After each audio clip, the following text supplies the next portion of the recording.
Межрайонная инспекция Федеральной налоговой службы России номер 1 по Республике Башкортостан информирует: в соответствии с федеральным законом система налогообложения в виде единого налога на вмененный доход ЕНВД с 1 января 2021 года не применяется.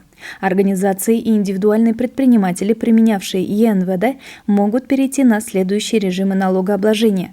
Первое – на упрощенную систему налогообложения. Второе – индивидуальные предприниматели, привлекающие при осуществлении своей деятельности не более 15 работников, могут перейти на патентную систему налогообложения. И третье – индивидуальные предприниматели, не имеющие наемных работников, могут перейти на применение налога на профессиональный доход.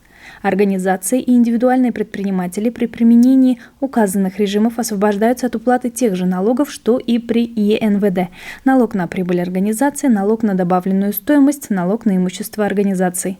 Информация о существующих режимах налогообложения размещена на сайте Федеральной налоговой службы России www.налог.ру.